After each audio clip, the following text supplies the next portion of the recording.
Okay, so far we know that we can solve a quadratic equation by graphing, right?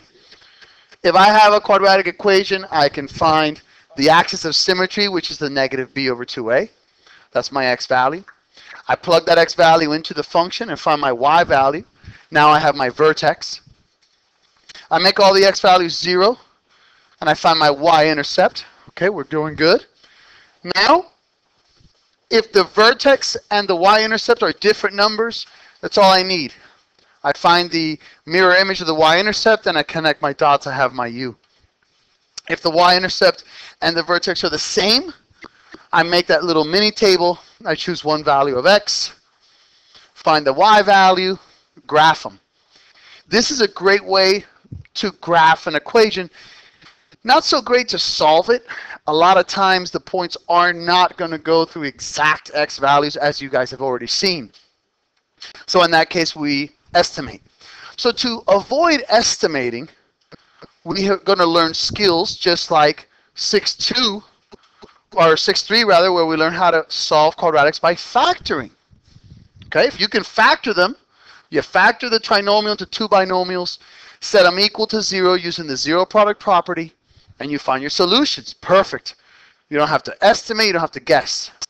Now today we're going to be learning how to take that one step further. Okay, it's just a little notch more of difficulty, and it's the completing the square. Think about what a perfect square is throughout all of this lesson, because the whole point of this lesson is to create a perfect square binomial. Okay, so let's go over a couple properties though first, and then I'm going to show you all the steps. The square root property, you guys have been seeing this pretty much your whole life, at least since algebra, so not your whole life, but for a couple years now. For any real number n, if x squared equals n, okay, I can find that solution by taking the square root of both sides, and x will equal plus or minus the square root of n. It is plus or minus because you have two roots. For example, if x squared equals 9, I go ahead and take the square root of both sides. After I've taken the square root of both sides, x is going to equal plus or minus 3. Why plus or minus? Because 3 times 3 is positive 9, and negative 3 times negative 3 is positive 9. So we're set. Does that make sense, gentlemen? So that's the square root method, okay? So let's use the square root method to solve this next question right here. I've got solve x squared plus 10x plus 25 equals 49. Now, the first thing that you always look for, always 100%, is you first say to yourself, okay, is this trinomial factorable? The answer happens to be yes. This is a perfect square trinomial. So this breaks up into x plus 5 squared, which equals 49. Okay? Now we're going to get back to that in 1 second. But let's just say for giggles that this wasn't factorable. Then the second step would be to subtract 49 and then see if it would be factorable that way. Do you understand what I'm saying, guys? So first always test the original trinomial they gave you to see if it's factorable. If that doesn't work, go ahead and move the constant on the other side of the equation to the equation and see if that's factorable. If the answer is no to both of them, you got to complete the square. But luckily here in our example, the answer was yes. So this broke down into x plus 5 squared equals 49. And right there I had seen a hand up. Yes, sir. If the 49 wasn't a perfect square, you're still going to use the same procedures. I'll show you another example in a second, son. Okay, thank you, my man. So first of all, I have x plus 5 squared. I'm going to use the square root property to get rid of that power of 2. So I'm going to square both sides. X plus 5 equals plus or minus 7. Then I subtract the 5 to both sides. So what I really have here, guys, is negative 5 plus 7 and negative 5 minus 7. So in the end, x equals 2 and negative 12. Now, what's the point, Moro? Well, you already know now that this parabola is pointing up because the A is positive. You know now already that the solutions are 2 and negative 12. You know already that if you bring over this 49, I can get the y-intercept, which would be negative 24, correct? Negative 24, that'd be my y-intercept. And from here, you can also find the vertex and the axis of symmetry. Okay, sorry about that. So you know your y-intercept, and now I can find my axis of symmetry. My axis of symmetry is negative b over 2a. So that's going to be negative 5. My axis of symmetry is going to be negative 5. So here, negative 5. It's going to be my axis of symmetry. And then I can plug that sucker in and find my vertex. Yes, sir. Absolutely, sir. You could use, this is the whole point, a combination of 6-1, 6-2, 6-3, and 6-4. What would the vertex be here? 0. The vertex would be 0? No, negative 5 squared is 25. No, negative 5 squared is 25. 25 plus 25 is 50. 10 times negative 5 is negative 50. That's 0. But then you have this 49 here. So you got to bring that over, so that'd be negative 49. So my vertex is down here. So this was negative 49. And now you have the absolute most perfect graph you can possibly have. You have the y-intercept, you have your solutions, you have the vertex, and it would go like, oh, that's right. And you have the, yeah, right here. Here's my mirror image. And there it is. So that's the culmination. That's why the heck we do this. It's not just to mess with you. It's to find the exact solutions to this, guys. And again, this is so important. I mean, weapon manufacturers, bridge makers, architects, engineers, building contractors, all of these type of professions use this. NASA, how do you think they know how fast to launch a ship? They don't just flip a coin and say, gee, I hope it makes it. They actually have a calculation. When they have a probe landing on Earth, they calculate the exact time that it's going to land on Earth. They don't just go to a palm reader and say, when do you think it will land? No, they actually calculate it. So this has some actual use to it. Okay, and they do want it to land in America, but sometimes they don't have a choice on that, depending on the opening of the atmosphere. But that's neither here nor there. Okay, so now, let's try it again. X squared minus 6x plus 9 equals 32. First things first. Can I factor the first part? Yes, what would I factor that out to, gentlemen? X minus 3. X minus 3. Correct, sir. Squared. That'd be x minus 3 squared equals 32. Take the square root of both sides. Minus 3 equals plus or minus 4 radical 2. Fantastic. For those of you who don't see or remember how we got there, 32 breaks up into the square root of 16 and the square root of 2. It's always really nice to know by heart the first 15 square roots. It's important. It helps you out. Like this. You have your answer now. You add 3 to both sides, and you're going to have x equals 3 plus or minus 4 square root of 2. Those are two answers. On the test, I'm going to want it like this in radical. I don't want your calculator to do it for you. But on the SAT, they may ask you for an exact number. If they ask you for an exact number, guys, please know that it would be like this. X equals 3 plus 4 square root of 2, and x equals 3 minus 4 square root of 2.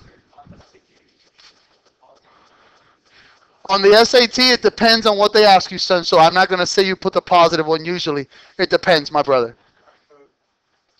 Yes, sir. For the test, for my test, I just want it like this.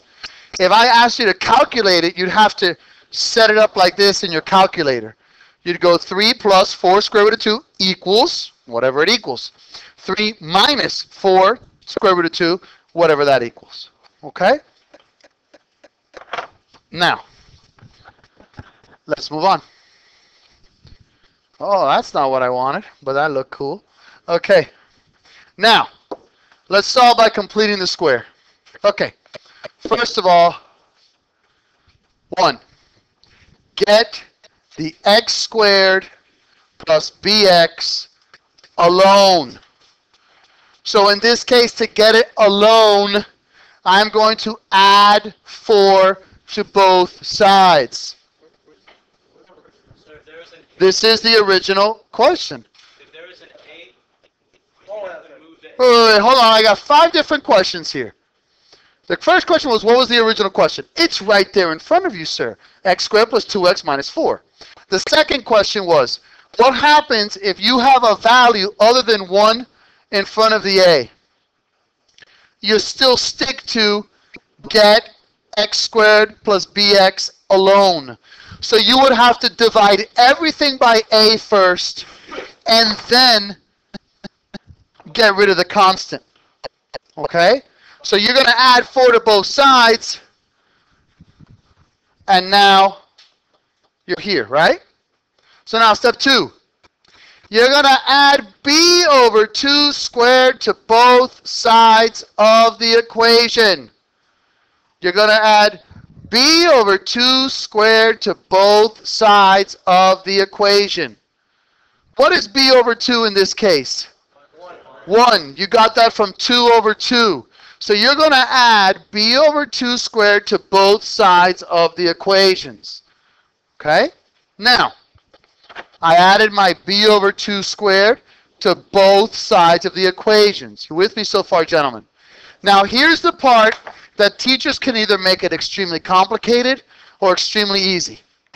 Some teachers say, go ahead and create a perfect trinomial here. In other words, find the value of b over 2 squared. Find the value. In this case, it's ridiculously easy. It's 1, it doesn't matter. But let's say that was a fraction like 3/4. If you square 3/4, now you're going to have a polynomial with a fractional perfect square. From there, now you got to find the square root of all of that. You're going to have to factor it. So it's like you're going forward to go backwards. And I don't like that.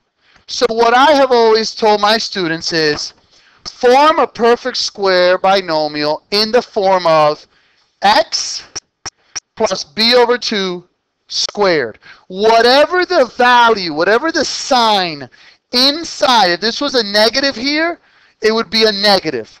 Okay? You follow that sign. So in this case, I'm going to have x squared plus 1 equals 5.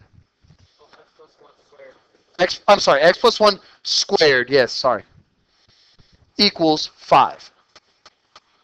How did I do that? Because I took the square root of x squared, which gives me the x, and I took the inside value, the actual b over 2, and I put it there.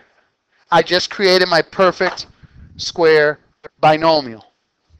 Now from here, gentlemen, it's really simple. Now you just solve for x by using the square root property. So I'm going to take the square root of both sides here. By doing that, I'm going to cancel out the power of 2 with the square root radical, and then I'm going to have x plus 1 equals plus or minus the square root of 5. This goes to your question earlier. What happens if that number is not a perfect square, Mr. Morrow? Who cares? You still follow the same procedure, sir.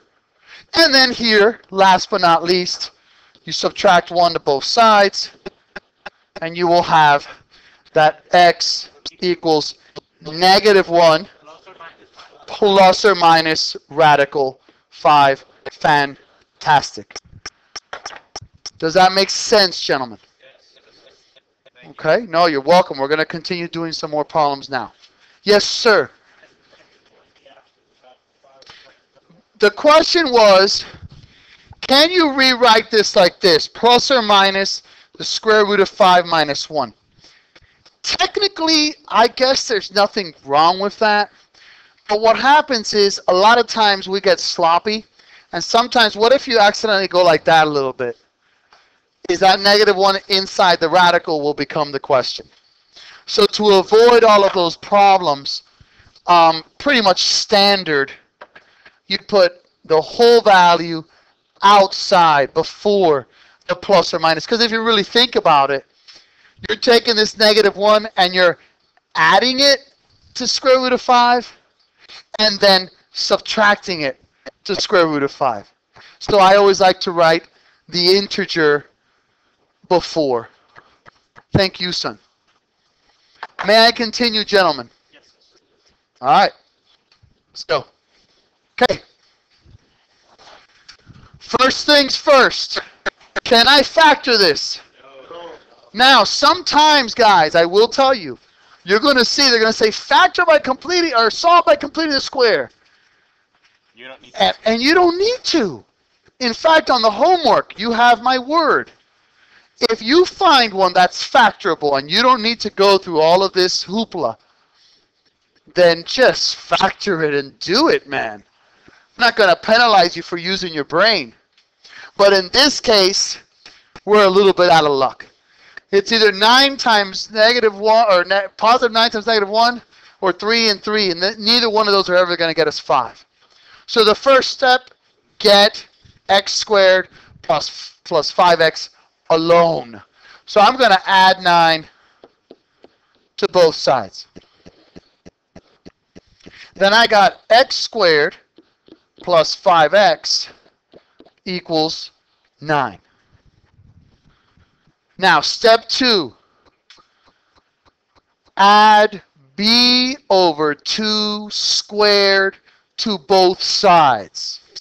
So I've got, not 2a, whoever said that, negative b over 2a is axis of symmetry. Please be careful with what you call out in class because you confuse everybody. We're going to be adding b over 2 squared to both sides, period.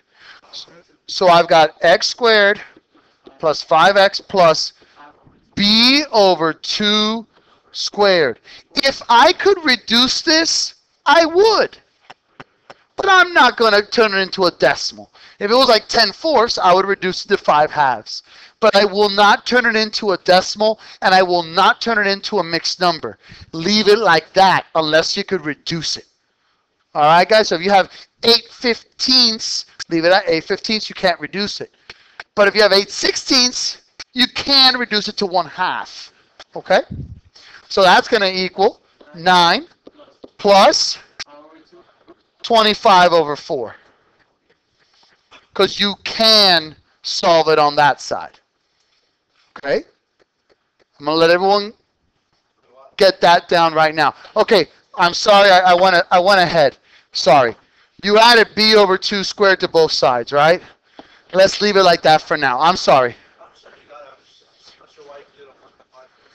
Okay, the question was, I understand that turns into 25 over 4, but why can't you do it on both sides? Let me explain. Don't write this down for a second. Do not. Guys, with all due respect, is that going to be an easy trinomial to factor? It's going to be easy for me because I know this. I've been doing this for years. Not because I'm so smart, but because I know the pattern already. This is going to turn into x plus 5/2 squared. Because think about it. If you square this out, isn't this a perfect square? Ain't that a perfect square? This is the square root of the first times the square root of the second times 2, believe it or not. But that's a mission, isn't it? Yeah.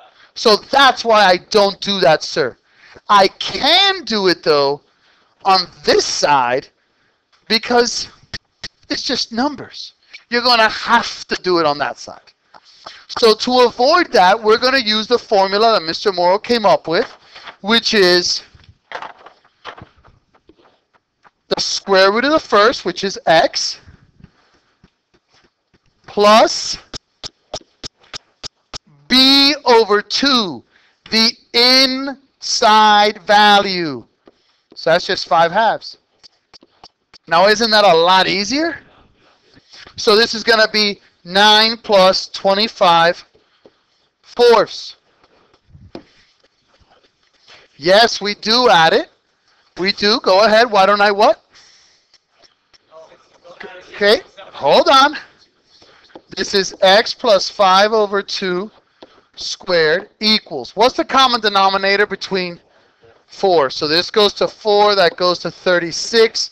So that's 61 fourths.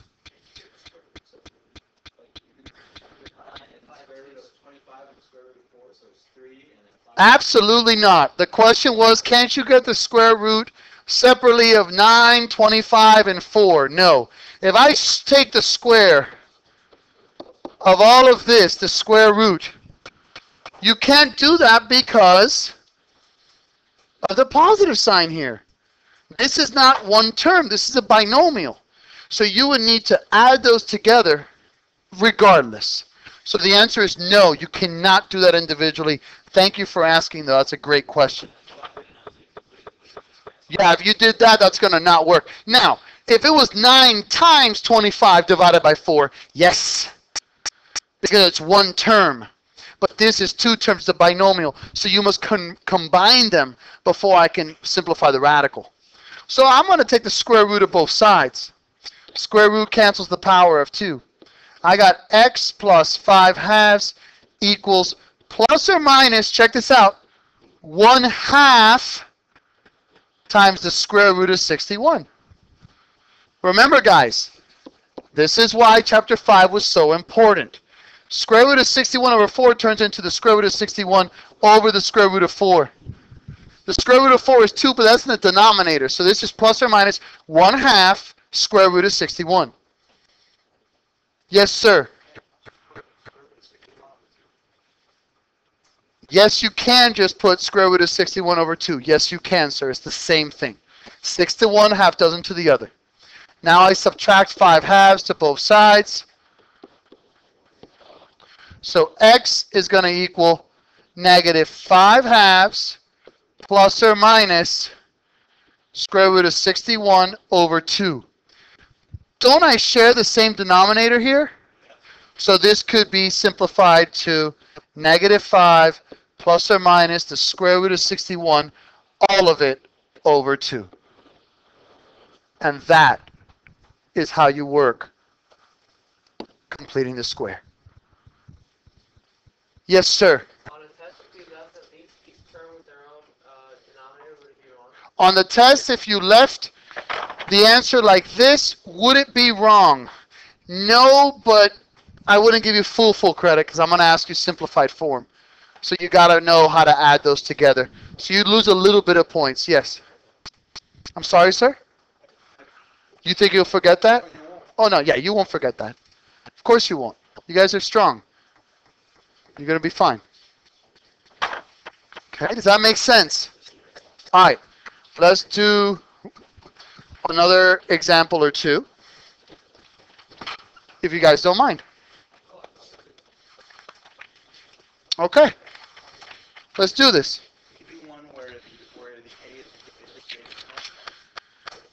Could we do one where A is not equal to 1? Absolutely, great suggestion. Let's do it. Okay, Let's do this, guys. So we're talking about example 5 now. Didn't expect to get this far today. I'm proud of you guys. Good. Okay, so I'm going to have the same thing. It's going to say solve. Let's just go ahead and make it neat since we're already here. Okay. Solve 2x squared minus 5x plus 3 equals 0. Okay.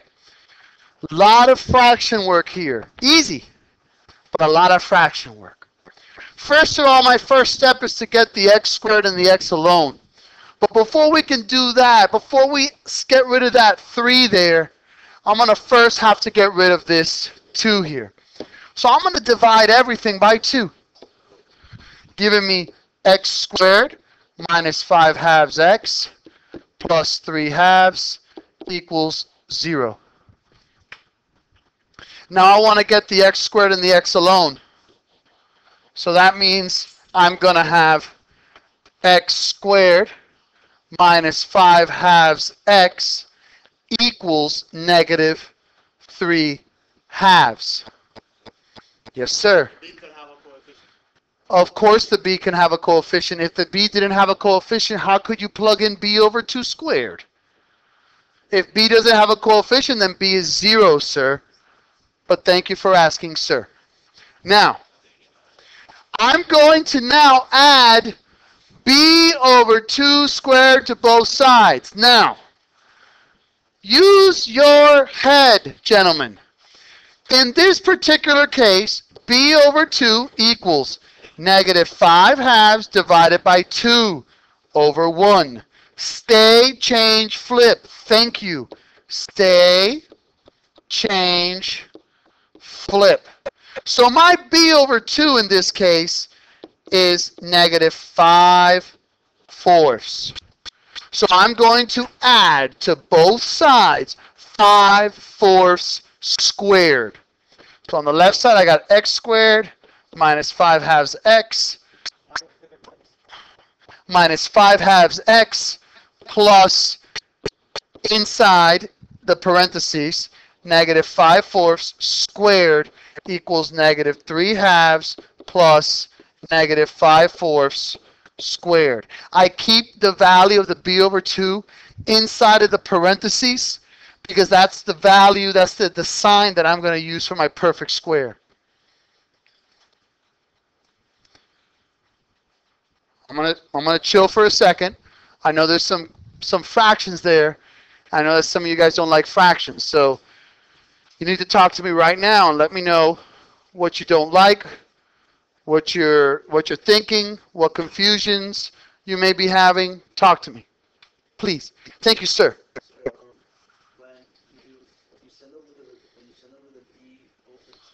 When you send the b over 2 squared to both sides, yeah?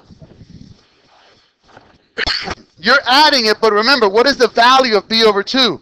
It's negative 5/4. So you're adding this whole value over. You're not changing that into a positive. I added b over 2 squared. I added b over 2 squared. b over 2 just happens to be negative, but that's why I keep it encapsulated in the parentheses. It's a great question. Thank you, son. Now it's Mickey Mouse. Now I can get my perfect square here by following my formula. The square root of x squared is x. In this case, plus the value of b over 2. What is b over 2, though? So you put minus 5/4 squared equals, in this case, going to be negative 3 halves plus 25/16. Now from here, I'm going to have to add fractions again. So that means that I have x minus 5/4 squared equals. Common denominator here is 16. Multiply the 2 by an 8. Multiply the negative 3 by an 8. That's negative 24. Well done, son. So this is 1/16. How do I solve now for x?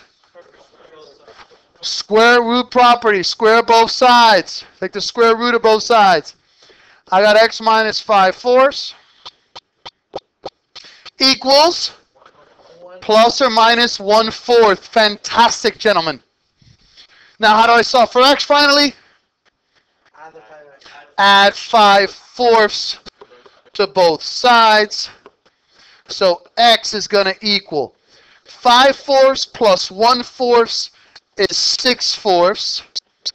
And 5/4 minus 1/4 is 4/4. So x equals 3/2, comma, and 1. Does that make sense, gentlemen?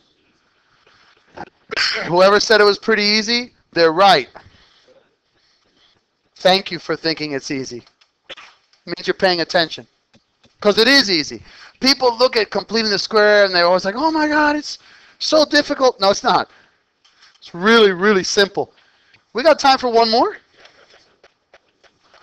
Let's do it? Let's do it. All right, let's do this.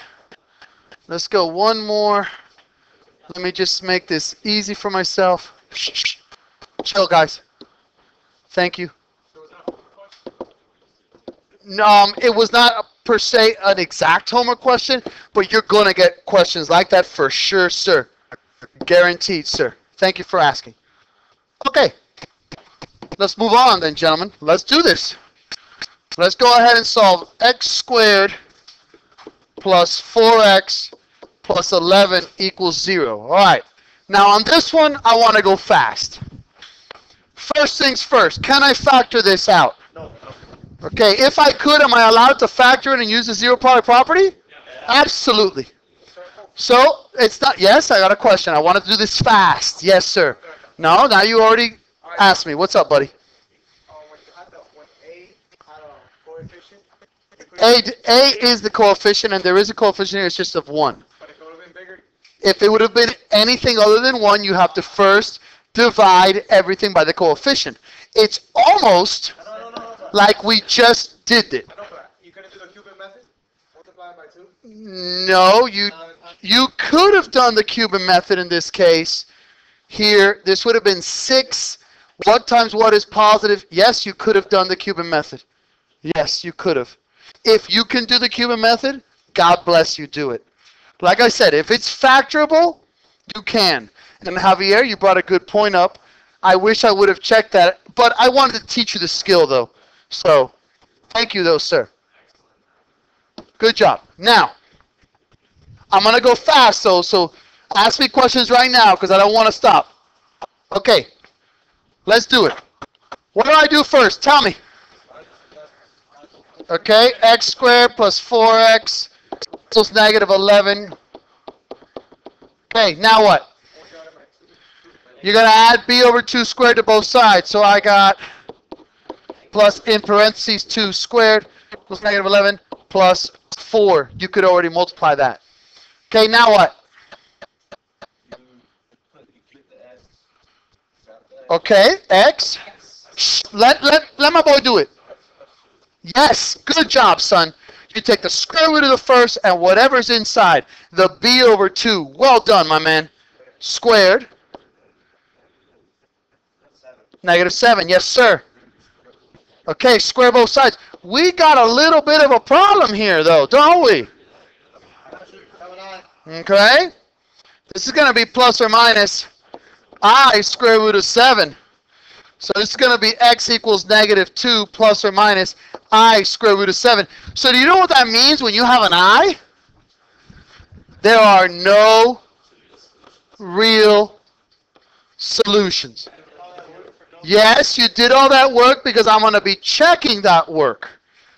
But at the end, once you go ahead and solve it, it's going to be imaginary solutions. So you can put no real solutions, or you could say negative 2 plus or minus square root of 7, and you could label them as imaginary solutions. Does that make sense, gentlemen? We have completing the square under control. I'm very proud of you. Thank you, gentlemen. Either way I want you to solve it, of course. It's just what I said, sir.